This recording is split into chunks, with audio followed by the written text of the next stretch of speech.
Have you ever paid attention to the words that come out of your mouth when no one is around? Not when you're trying to look strong, smart, or reliable, but when you're alone. When you've just been ignored. When life has dealt you a blow. When the woman you wanted left you on red, or when that project you swore would work sank right in front of you. What do you say in those moments? Most men repeat phrases that sound like shields, but they are holes. Phrases that seem firm but carry resignation. Phrases that seem mature but hide escape. Phrases that, said out loud, sound like protection, but inside, they scream insecurity. The problem is that you don't realize it. No one realizes it. These phrases become part of your vocabulary like dust that accumulates slowly until the day you can no longer see the mirror. Until the day your language, the one that should be a sword, becomes a poisoned whisper that sinks you without you understanding why. Seneca warned, "Speech is the mirror of the mind, but the mind of many men is in ruins." You don't need to be publicly humiliated to destroy yourself. Just repeat, every day, the same automatic phrases that sabotage your strength, your clarity, your mastery.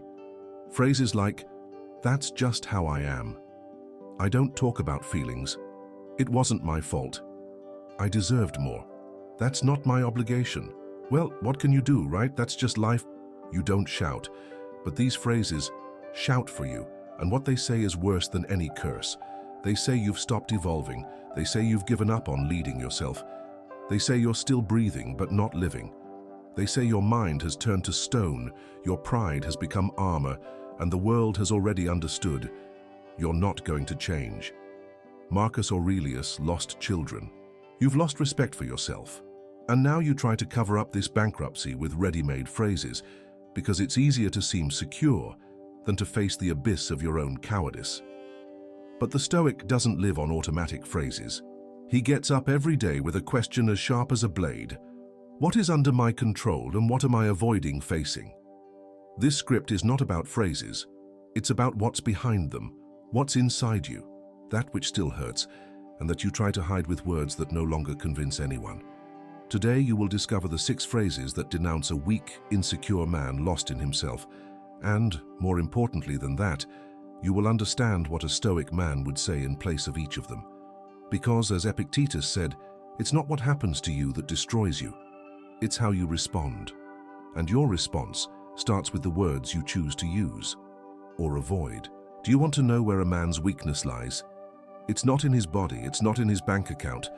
It's in the words he repeats when everything goes wrong, in the phrases he whispers to himself when no one is watching.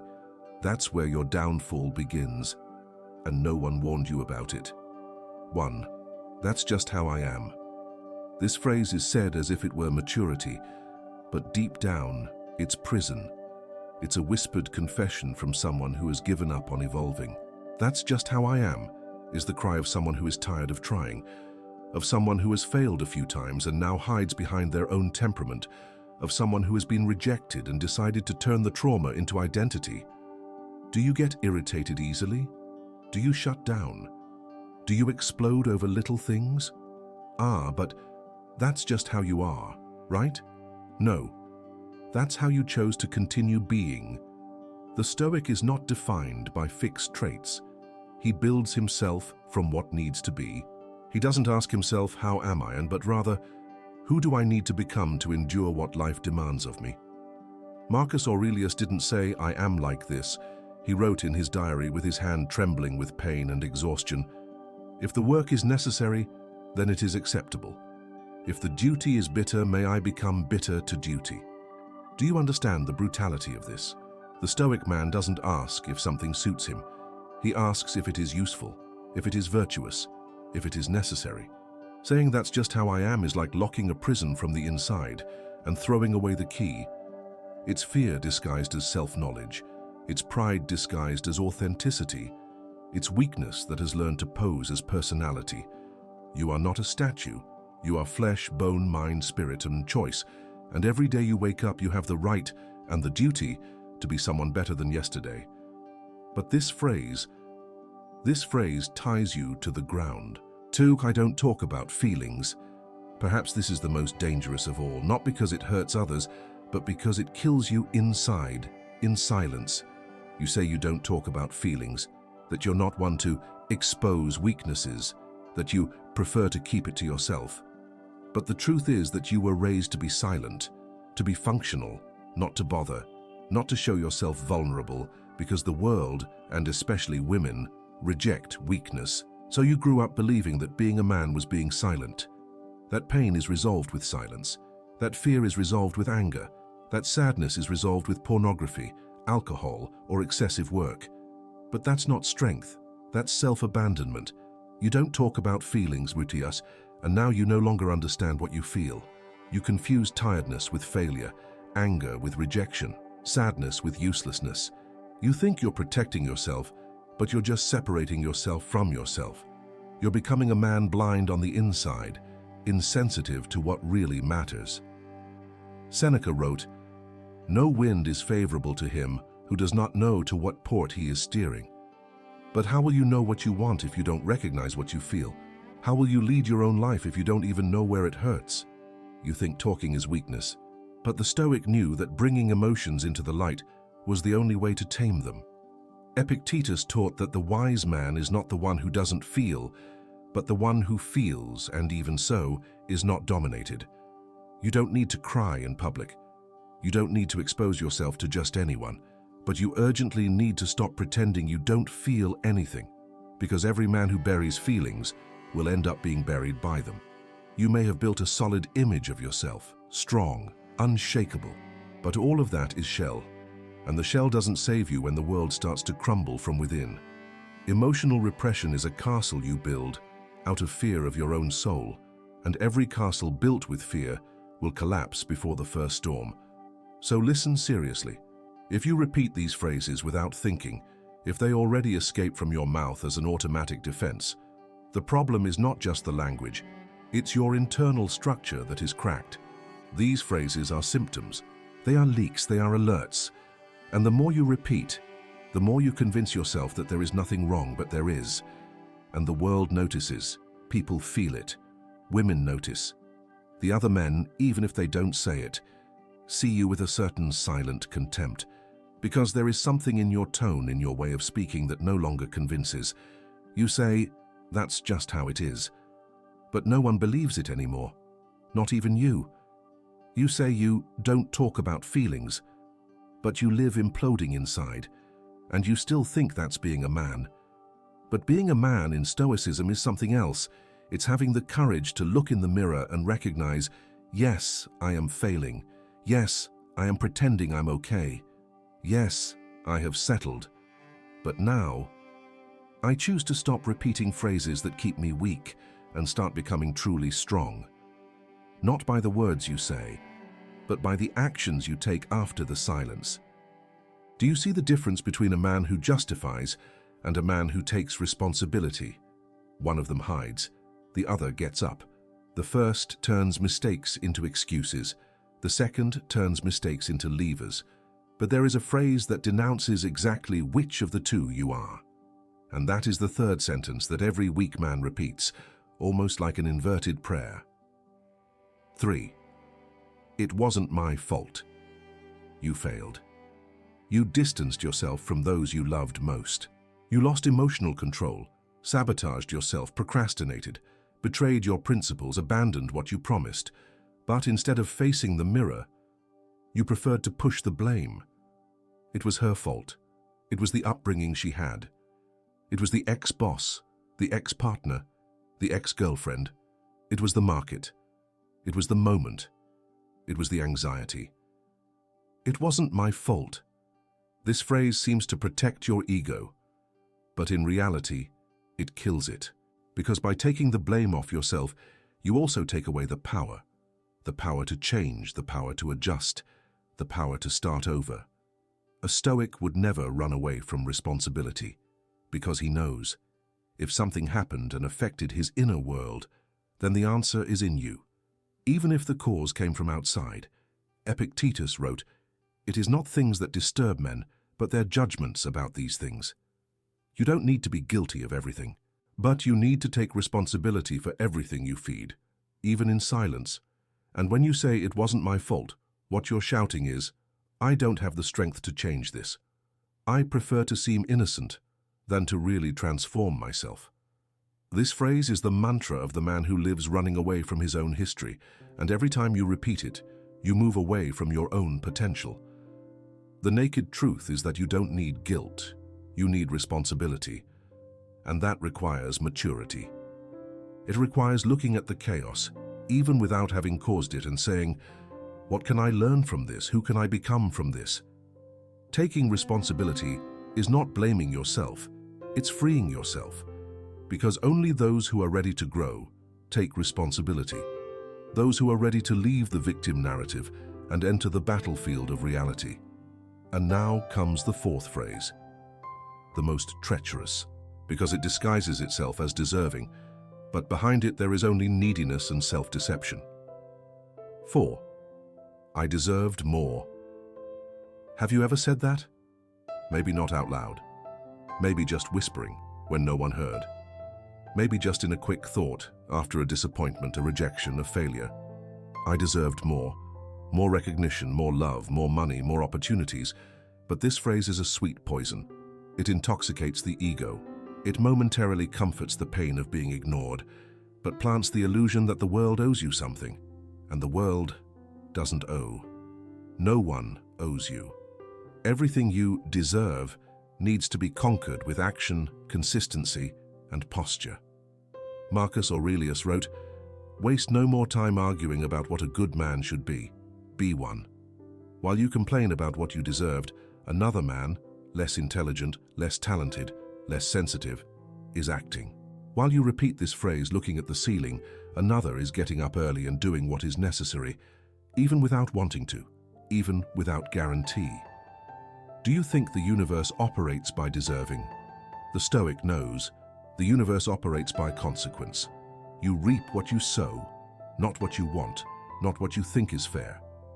Thinking you deserved more is looking at your own comfort and trying to put a pretty frame around it. It's self-deception with perfume. But sooner or later the smell turns sour, and reality hits. You don't have what you wanted, great. Now you have a choice. You can continue repeating this phrase to massage your wounded ego, or you can get up and really earn it. In the real world, not in the imaginary one. Because the justice of life is not in promises. It's in movements. And movement requires you to abandon the idea that you deserve something just because you tried. You want more? Be more. Do more. Swallow your pride. Bury the self-pity. Act. The Stoic doesn't complain about what he doesn't have. He is grateful for the chance to build, even in ruins. And you have that chance. Today, here, now. As long as you stop repeating phrases that make you a spectator of your own existence, you are not a martyr, you are a man. And men are not defined by what they feel they deserve, but by what they build despite the absence. So listen carefully. As long as you continue justifying yourself with the past, protecting yourself with excuses, wrapping yourself in phrases like, it wasn't my fault, and I deserved more, you will continue living a small life, and deep down, knowing that it could be much more. But this change will not come in a mystical insight. It starts with the decision to silence these phrases, to break them, to suffocate them with actions, and replace them with something more worthy. With phrases of whole men, phrases of those who bleed but move, phrases that don't need to be said out loud, because they are shouted in attitudes. There are phrases that carry revolt, others resignation. But there are those that seem neutral, harmless, and precisely because of that, they are the most dangerous. They don't burn, they rot. They are the phrases of passivity disguised as balance, of cowardice wrapped in maturity, of giving up with a veneer of lucidity. And that's why the fifth phrase on the list is so common, so socially accepted, and so lethal for any man who wants to become whole. 5. That's not my obligation. Have you ever said that when you were asked to do something? When someone asked you for more than the basics? When the world expected something from you beyond the contract, beyond what was agreed, beyond the obvious? You answered inside or out, That's not my obligation. And with that phrase, you sealed the fate of your mediocrity. The man who lives measuring what he needs to do will never discover what he is capable of, because greatness does not reside in obligation. It resides in the voluntary excess of presence. Musonius Rufus said, "The excellence of man does not lie in avoiding effort, but in desiring it." In other words, the strong man does not wait for the world to tell him what he should do. He does what is right, even when no one demands it, even when no one sees, even when no one reciprocates. The phrase, "that's not my obligation," reveals a limited man, a man who still negotiates with life as if it were fair, who still believes that he should only act if there is return, recognition, advantage. But the Stoic does not act for return. He acts for virtue, by principle, because he knows that every small attitude without applause builds the fortress of his character. You want respect? Do more than they expect. You want to be admired? Be useful, even when no one is watching. Obligation is the ground, but respect is born when you walk beyond the line and by choice. And the absence of that choice gives rise to the sixth and last phrase, the most common, the most repeated, the most destructive of all. 6. What can you do, right? That's just life. This phrase seems innocent, seems resignation, seems maturity, but it's surrender. It's the signature of someone who surrendered their weapons before the battle began. You say this when you are rejected, when you are fired, when your health worsens, when you are betrayed, when you realize that another year has passed and you are in the same place. What can you do, right? What to do? Do everything in your power.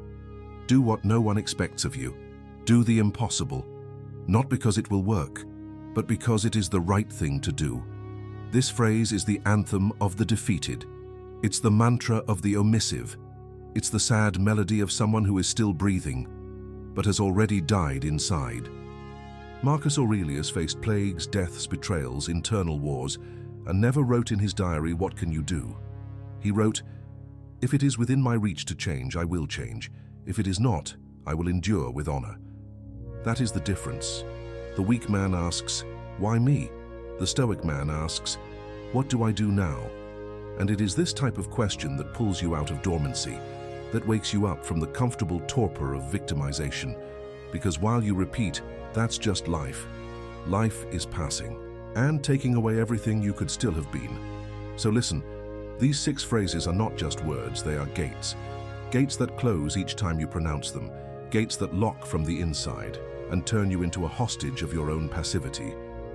But now that you know, you have the chance to break them, the chance to rebuild your internal language, to stop apologizing for everything, to stop expecting others to understand what you feel, to stop living as a sleeping spectator. The time has come to become a man, in silence, in presence, and in mastery. Phrase by phrase, gesture by gesture, day after day. Want a stronger life? Eliminate weak words. Want true respect? Silence the excuses and speak only with actions. Want to get out of the mud of self-pity? Swallow your pride, look in the mirror and say, without needing your voice, "I am not the same as yesterday." Reconstruction begins. In language, did you notice? None of these phrases shout. None of these phrases break doors or destroy environments. They don't cause scandal, but they cause erosion of your clarity, your strength, your presence in the world. Because what weakens you never arrives as a blow. It arrives as a habit, as a subtle repetition of phrases that you learn to say to survive, but that now are preventing you from living. That's just how I am. I don't talk about feelings. It wasn't my fault. I deserved more. That's not my obligation. That's just life. These phrases were being tattooed on your psyche by traumas, rejections, humiliations, and invisible abandonments. You started saying them for defense, then by habit, and now you say them by reflex. But reflex does not build character. It builds prison. Seneca said that the greatest slavery is that of a mind that does not perceive that it is chained. And that is exactly your situation. You believe that these phrases protect you, when in reality they are the shackles that prevent your ascension. Language is the first architecture of man, and what you repeat builds or destroys, lifts or rots, frees or enslaves. So the final question is not philosophical. It's urgent, vital, impossible to ignore. Which phrase are you going to continue repeating today? That will keep you exactly where you are, because your body is already saturated. Your mind is already tired, and your soul is already screaming. You feel it. You feel it when you wake up without motivation. You feel it when you are ignored and don't react. You feel it when you see the lives of other men advancing while yours sinks into justifications and disguises. You are fed up, but you still hide. And that's why this video was a mirror and not a criticism. It was a confrontation and not advice. It was a call and not a punishment. You can continue denying everything, laughing nervously, diverting attention with more videos, more distractions, more quick pleasures, or you can silence all of that and listen to the only thing that can still save you, your shame. The shame of not being who you should be, of knowing that you are below what you were born to be, of repeating small phrases when there is a sleeping warrior inside you. But this warrior does not awaken with shouts. He awakens with silence, with decision, with the courage to silence everything that keeps him on the ground. You don't need to be a philosopher. You need to be a man who doesn't hide behind pretty phrases, a man who speaks little, but lives a lot. And if this video burned, it's because it found a wound. And if it found a wound, it's because you're still alive.